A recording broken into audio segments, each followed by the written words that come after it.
নমস্কার। জীবনদ্বীপে আজ আপনারা শুনবেন বিশ্বকবি রবীন্দ্রনাথ ঠাকুরের সুভা। মেয়েটির নাম যখন সুভাষিনী রাখা হইয়াছিল, তখন কে জানিত সে বোবা হইবে। তাহার দুই বড় বোনকে সুকেশিনী ও সুহাসিনী নাম দেওয়া হইয়াছিল। তাই মিলের অনুরোধে তাহার বাপ ছোট মেয়েটির নাম সুভাষিনী রাখে। এখন সকলে তাহাকে সংক্ষেপে সুভা বলে। দস্তুর মতো অনুসন্ধান ও অর্থ ব্যয়ে বড় দুটি মেয়ের বিবাহ হইয়া গেছে। এখন ছোটটি পিতামাতার নীরব হৃদয় ভারের মতো বিরাজ করিতেছে। যে কথা কয় না, সে যে অনুভব করে, ইহা সকলের মনে হয় না। এই জন্য তাহারই সাক্ষাতে সকলে তাহার ভবিষ্যৎ সম্বন্ধে দুশ্চিন্তা প্রকাশ করিত। সে যে বিধাতার অভিশাপ স্বরূপ তাহার পিতৃগৃহে আসিয়া জন্মগ্রহণ করিয়াছিল, এ কথা সে শিশুকাল হইতে বুঝিয়া লইয়াছিল। তাহার ফল এই হইয়াছিল, সাধারণের দৃষ্টিপথ হইতে সে আপনাকে গোপন করিয়া রাখিতে সর্বদা চেষ্টা করিত। মনে করিত, আমাকে সবাই ভুলিলেই বাঁচি। কিন্তু বেদনা কি কেহ কখনো ভোলে? পিতা মাতার মনে সে সর্বদাই জাগরুক ছিল। বিশেষত তাহার মা তাহাকে নিজের একটা ত্রুটি স্বরূপ দেখিতেন। কেননা মাতা পুত্র অপেক্ষা কন্যাকে নিজের অংশ স্বরূপ দেখেন। কন্যার কোনো অসম্পূর্ণতা দেখিলে সেটা যেন বিশেষ স্বরূপ নিজের লজ্জার কারণ বলিয়া মনে করিতেন। বরঞ্চ কন্যার পিতা বাণীকণ্ঠ সুভাকে তাহার অন্য মেয়েদের অপেক্ষা একটু বেশি ভালোবাসিতেন। কিন্তু তাহার মাতা তাহাকে নিজের গর্ভের কলঙ্ক জ্ঞান করিয়া তাহার প্রতি বড় বিরক্ত ছিলেন। সুভার কথা ছিল না, কিন্তু তাহার সুদীর্ঘ পল্লব বিশিষ্ট বড় বড় দুটো কালো চোখ ছিল, এবং তাহার ওষ্ঠাধর ভাবের আভাস মাত্রে কচি কিশোরালয়ের মতো কাঁপিয়া উঠিত। কথায় আমরা যে ভাব প্রকাশ করি, সেটা আমাদিগকে অনেকটা নিজের চেষ্টায় গড়িয়া লইতে হয়, কতকটা তর্জমার মতো। সকল সময়ে ঠিক হয় না, ক্ষমতার অভাবে অনেক সময় ভুলও হয়। কিন্তু কালো চোখে কিছু তর্জমা করিতে হয় না।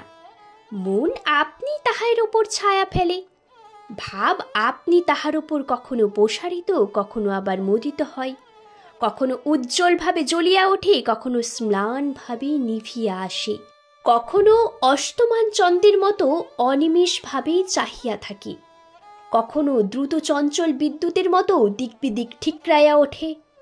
মুখের ভাব বই আজন্মকাল যাহার অন্য ভাষা নাই, তাহার চোখের ভাষা অসীম উদার এবং অতল স্পর্শ গভীর, অনেকটা স্বচ্ছ আকাশের মতন। উদয়াস্ত এবং ছায়ালোকের নিস্তব্ধ রঙ্গভূমি, এই বাক্যহীন মানুষের মধ্যে বৃহৎ প্রকৃতির মতন একটা বিজন মহত্ব আছে। এই জন্য সাধারণ বালক বালিকারা তাহাকে এক প্রকার ভয় করিত, তাহার সহিত খেলা করিত না। সে নির্জন দ্বীপ্রহরীর মতো শব্দহীন এবং সঙ্গীহীন। গ্রামের নাম চণ্ডীপুর।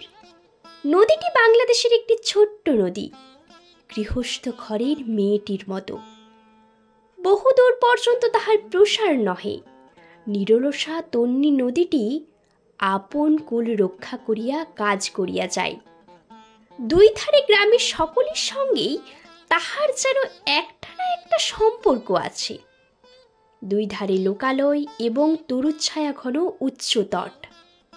নিম্ন তল দিয়া গ্রামলক্ষ্মী স্রোতস্বিনী আত্মবিস্মৃত দ্রুত পদক্ষেপে প্রফুল্ল হৃদয়ে আপনার অসংখ্য কল্যাণ কার্য চালিয়া যায়। বাণীকণ্ঠের ঘর একেবারে নদীর ওপরেই।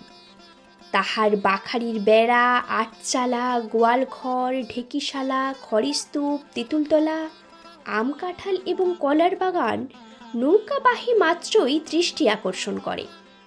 এই গৃহস্থ সচ্ছলতার মধ্যে বোবা মেয়েটি কাহারও নজরে পড়ে কিনা জানি না, কিন্তু কাজকর্মে যখনই অবসর পায়, তখনই সে নদী তীরে আসিয়া বসে। প্রকৃতি যেন তাহার ভাষার অভাব পূরণ করিয়া দেয়, যেন তাহার হইয়া কথা কয়।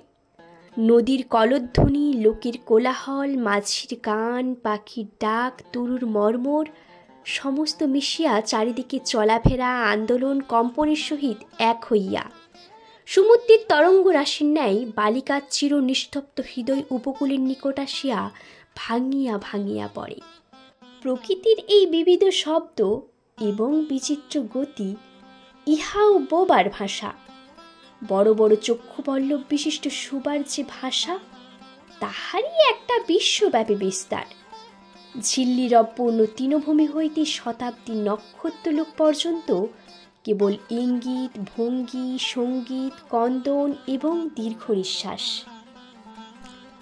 এবং মধ্যাহ্নে যখন মাঝিরা জেলেরা খাইতে যাইত, গৃহস্থেরা ঘুমাইত, পাখিরা ডাকিত না, খেয়া নৌকা বন্ধ থাকিত, স্বজন জগৎ যখন সমস্ত কাজকর্ম মাঝখানে সহসা থামিয়া গিয়া ভয়ানক বিজন মূর্তি ধারণ করিত, তখন রুদ্র মহাকাশের তলে কেবল একটি বোবা প্রকৃতি এবং একটি বোবা মেয়ে মুখোমুখি চুপ করিয়া বসিয়া থাকিত। একজন সুবিস্তীর্ণ রোদে, আর একজন ক্ষুদ্র দরু ছায়ায়। সুভার যে কোটি কদিক অন্তরঙ্গ বন্ধুর দল ছিল না তাহা নহে, গোয়ালের দুটি গাভী ছিল। তাদের নাম সর্বশী ও পাঙ্গুলি। সে নাম বালিকার মুখে তাহারা কখনো শোনে নাই, কিন্তু তাহার পদশব্দ তাহারা চিনিত। তাহার কথাহীন একটা করুণ সুর ছিল, তাহার মর্ম তাহারা ভাষা অপেক্ষা সহজে বুঝিত। শুভা কখন তাহাদের আদর করিতেছে, কখন ভৎসনা করিতেছে, কখন মিনতি করিতেছে, তাহারা মানুষ অপেক্ষা ভালো বুঝিতে পারিত। শুভা গোয়ালে ঢুকিয়া দুবাহুর দ্বারা সর্বশীর গ্রীবা বেষ্টন করিয়া তাহার কানের কাছে আপনার গণ্ডদেশ ঘর্ষণ করিত এবং পাঙ্গুলি স্নিগ্ধ দৃষ্টিতে তাহার প্রতি নিরীক্ষণ করিয়া তাহার গা চাটিত। বালিকা দিনের মধ্যে নিয়মিত 3 বার করিয়া গোয়াল ঘরে যাইত।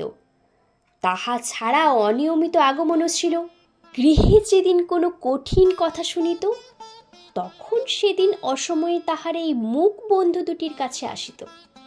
তাহার সহিষ্ণুতা, পরিপূর্ণতা, বিষাদ, শান্ত দৃষ্টিপাত হইতে তাহারা কি একটা অন্ধ অনুমান শক্তির দ্বারা বালিকার মর্মবেদনা যেন বুঝিতে পারিত এবং শুভার গা ঘেঁষিয়া আসিয়া অল্পে অল্পে তাহার বাহুতে শিং ঘষিয়া ঘষিয়া তাহাকে নির্বাক ব্যাকুলতার সহিত সান্ত্বনা দিতে চেষ্টা করিত। ইহারা ছাড়া ছাগল ও বিড়াল শাবকও ছিল, কিন্তু তাহাদের সহিত শুভার এরূপ সমকক্ষ ভাবের মৈত্রী ছিল না। তথাপি তাহারা যথেষ্ট আনুগত্য প্রকাশ করিত। বিড়াল শিশুটি দিনে এবং রাতে যখন তখন শুভার গরম কোলে নিঃসংকোচে অধিকার করিয়া সুখ নিদ্রার আয়োজন করিত এবং শুভা তাহার গ্রীবা ও পৃষ্ঠে কোমল অঙ্গুলি বুলাইয়া দিলে যে তাহার নিত্যাকর্ষণে বিশেষ সহায়তা হয়, ইঙ্গিতে এরূপ অভিপ্রায় প্রকাশ করিত। উন্নত শ্রেণীর জীবেদের মধ্যে শুভার আরও একটি সঙ্গী জুটিয়াছিল, কিন্তু তাহার সাথে বালিকার ঠিক কিরূপ সম্পর্ক তাহা নির্ণয় করা কঠিন, কারণ সে ভাষা বিশিষ্ট জীব। সুতরাং উভয়ের মধ্যে সমভাষা ছিল না। গোসাইদের ছোট্ট ছেলেটি, তাহার নাম প্রতাপ। লোকটি নিতান্ত অকর্মণ্য। সে যে কাজ করিয়া সংসারের উন্নতি করিতে যত্ন করিবে, বহু চেষ্টার পর বাবা মা সে আশা ত্যাগ করিয়াছে। অকর্মণ্য লোকের একটা সুবিধাই যে আত্মীয় লোকেরা তাহার উপর বিরক্ত হয় বটে, কিন্তু প্রায় তাহারা নিঃসম্পর্ক লোকেদের প্রিয় পাত্র হয়, কারণ কোনো কার্যে আবদ্ধ না থাকাতে তাহারা সরকারি সম্পত্তি হইয়া দাঁড়ায়। শহরে যেমন এক আধটা গৃহ সম্পর্কহীন সরকারি বাগান থাকা আবশ্যক, তেমনি গ্রামে 2-4টা অকর্মণ্য সরকারি লোক থাকাটা বিশেষ প্রয়োজনে। কাজকর্মে আমোদে অবসরে যেখানেই একটা লোক কম পড়ে সেখানেই তাহাদিগকে হাতের কাছে পাওয়া যায়। প্রতাপের প্রধান শখ ছিপ ফেলিয়া মাছ ধরা। ইহাতে অনেক সময় সহজে কাটিয়া যায়। অপরাহ্নে নদীর তীরে ইহাকে প্রায় এই কাজে নিযুক্ত দেখা যাইত এবং এই উপলক্ষে সুভার সহিত তাহার প্রায় সাক্ষাৎ হইত। যে কোনো কাজেই নিযুক্ত থাক, একটা সঙ্গী পাইলে প্রতাপ থাকে ভালো। মাছ ধরার সময় বাক্যহীন সঙ্গী সর্বাপেক্ষা শ্রেষ্ঠ। এই জন্য প্রতাপ সুভার মর্যাদা বুঝিত। এই জন্য সকলেই সুভাকে সুভা বলিত। প্রতাপ আর একটু অতিরিক্ত আদর সংযত করিয়া সুভাকে সু বলিয়া ডাকিত। সুভা তেঁতুলতলায় বসিয়া থাকিত এবং প্রতাপ অনতি দূরে মাটিতে ছিপ ফেলিয়া জলের দিকে তাকিয়া থাকিত। প্রতাপের একটি করে পান বরাদ্দ ছিল। সুভা তাহা নিজের হাতে সাজিয়া আনিত এবং বোধ করি অনেকক্ষণ বসিয়া বসিয়া চাহিয়া ইচ্ছে করিত প্রতাপের কোনো একটি বিশেষ সাহায্য করিতে, একটা কোনো কাজে লাগিতে। কোনো মতে জানাইতে ইচ্ছে করে যে পৃথিবীতে সেও একজন কম প্রয়োজনীয় লোক নহে। কিন্তু কিছুই করিবার ছিল না। তখন সে মনে মনে বিধাতার কাছে অলৌকিক ক্ষমতা প্রার্থনা করিত। মন্ত বলে সহসা এমন একটা আশ্চর্য কাণ্ড ঘটাইতে ইচ্ছা করিত, যাহা দেখিয়া প্রতাপ আশ্চর্য হইয়া যাইত। বলিত, তাই তো, আমাদের শুভেচ্ছে এত ক্ষমতা তাহা তো জানিতাম না। মনে করো, সুভা যদি জলকুমারী হইত, আস্তে আস্তে জল হইতে উঠাইয়া একটা সাপের মাথার মণি ঘাটে রাখিয়া যাইত। প্রতাপ তাহার তুচ্ছ মাছ ধরা রাখিয়া সেই মানিক লইয়া জলে ডুব মারিত এবং পাতালে গিয়া দেখিত রূপার অট্টালিকায় সোনার পালঙ্কে কে বসিয়া? আমাদের বাণীকণ্ঠের ঘরে সেই বোবা মেয়ে সু, আমাদের সু, সেই মণিদীপ্ত গভীর নিস্তব্ধ পাতালপুরীর একমাত্র রাজকন্যা। তাহা কি হইতে পারিত না? তাহা কি এতই অসম্ভব? আসলে কিছুই অসম্ভব নয়, কিন্তু তবুও সু প্রজাশূন্য পাতালের রাজবংশে না জন্মিয়া বাণীকণ্ঠের ঘরে আসিয়া জন্মাইছে এবং গোসাইদের ছেলে প্রতাপকে কিছুতেই আশ্চর্য করিতে পারিতেছে না। সুভার বয়স ক্রমেই বাড়িয়া উঠিতেছে। ক্রমে সে যেন আপনাকে আপনি অনুভব করিতে পারিতেছে, যেন কোনো একটা পূর্ণিমা তিথিতে কোনো একটা সমুদ্র হইতে একটা জোয়ারের স্রোত আসিয়া তাহার অন্তরাত্মাকে এক নতুন অনির্বাচনীয় চেতনার পরিপূর্ণ করিয়া তুলিতেছে। সে আপনি আপনাকে দেখিতেছে, ভাবিতেছে, প্রশ্ন করিতেছে এবং বুঝিতে পারিতেছে না। গভীর পূর্ণিমা রাত্রে সে এক একদিন ধীরে শয়নগৃহের দ্বার খুলিয়া ভয়ে ভয়ে মুখ বাড়াইয়া বাহিরের দিকে চাহিয়া দেখে। পূর্ণিমার প্রকৃতিও সুভার মতো একাকিনী সুপ্ত জগতের উপর জাগিয়া বসিয়া, যৌবনের রহস্যে, পুলকে, বিষাদে, অসীম নির্লজ্জতার একেবারে শেষ সীমানা পর্যন্ত, এমনকি তাহা অতিক্রম করাইয়া থমথম করিতেছে, একটি কথা কহিতে পারিতেছে না। এই নিস্তব্ধ ব্যাকুল প্রকৃতির প্রান্তে একটি নিস্তব্ধ ব্যাকুল বালিকা। এদিকে কন্যা ভারগ্রস্ত পিতামাতা চিন্তিত হইয়া উঠিয়াছে, লোকে নিন্দাও আরম্ভ করিয়াছে, এমনকি একঘরে করিবে এমন জনরবও শোনা যায়। বাণীকণ্ঠের সচ্ছল অবস্থা, দুই বেলায় মাছ ভাত খায়, এই জন্য তাহার শত্রু ছিল। স্ত্রী পুরুষে বিস্তর পরামর্শ হইল। কিছুদিনের মতো বাণী বিদেশ গেল, অবশেষে ফিরিয়া আসিয়া কহিল, চলো কলিকাতায় চলো। বিদেশ যাত্রার উদ্যোগ হইতে লাগিল। কুয়াশা ঢাকা প্রভাতের মতো সুভার সমস্ত হৃদয় অশ্রুবাষ্পে একেবারে ভরিয়া গেল। একটা অনির্দিষ্ট আশঙ্কা বশে সে কিছুদিন হইতে ক্রমাগত নির্বাক জন্তুর মতো তাহার বাপ মায়ের সঙ্গে ফিরিতে লাগিল। ডাগর চক্ষু মেলাইয়া তাহাদের মুখখানিতে চাহিয়া কি যেন বুঝিতে চেষ্টা করিত, কিন্তু তাহারা কিছু বুঝাইয়া বলিতেন না। ইতিমধ্যে একদিন অপরাহ্নে জলে ছিপ ফেলিয়া প্রভাত হাসিয়া কহিল, কি রে সু, তোর নাকি বর পাওয়া গেছে, তুই বিয়ে করতে যাচ্ছিস, দেখিস আমাদের ভুলিস নে, বলিয়া আবার মাছের দিকে মনোযোগ করিল। মর্মবিদ্ধ হরিণী ব্যাধির দিকে যেমন করিয়া তাকাই, নীরবে বলিতে থাকে, আমি তোমার কাছে কি দোষ করেছিলাম। শোভা তেমনি করে প্রতাপের দিকে চাহিল। সেদিন গাছের তলায় আর বসিল না। বাণীকণ্ঠ নিদ্রা হইতে উঠিয়া শয়ন গৃহে তামাক খাইতেছিল। শোভা তাহার পায়ের কাছে বসিয়া তাহার মুখের দিকে চাহিয়া কাঁদিতে লাগিল। অবশেষে তাহাকে সান্ত্বনা দিতে গিয়া বাণীকণ্ঠে শুষ্ক কপলে অশ্রু গড়াইয়া পড়িল। কাল কলিকাতা যাইবার দিন স্থির হইয়াছে। শোভা গোয়াল ঘরে তাহার বাল্যসঙ্গীদের কাছে বিদায় লইতে গেল। তাহাদিগকে সহস্তে খাওয়াইল, গলা ধরিয়া একবারে দুই চোখে যত পারে কথা ভরিয়া তাহাদের মুখের দিকে চাহিল। দুই নিত্যবল্লভ হইতে টপ টপ করিয়া অশ্রু জল পড়িতে লাগিল। সেদিন শুক্লা দ্বাদশীর রাত্রি।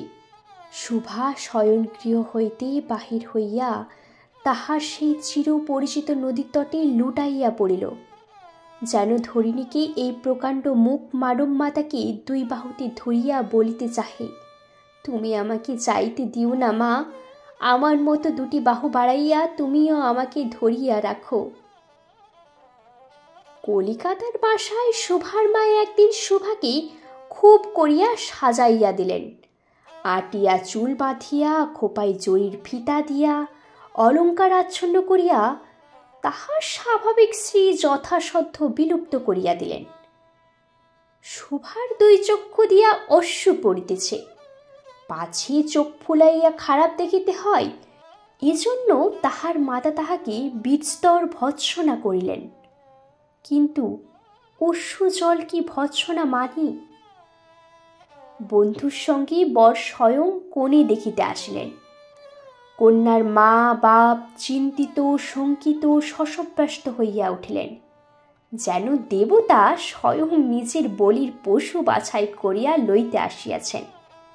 মার নেপথ্য হইতে বিস্তর তর্জন গর্জন শাসন করিয়া বালিকার অশ্রুস্রোত দ্বিগুণ বাড়াইয়া পরীক্ষকের সামনে পাঠাইলেন।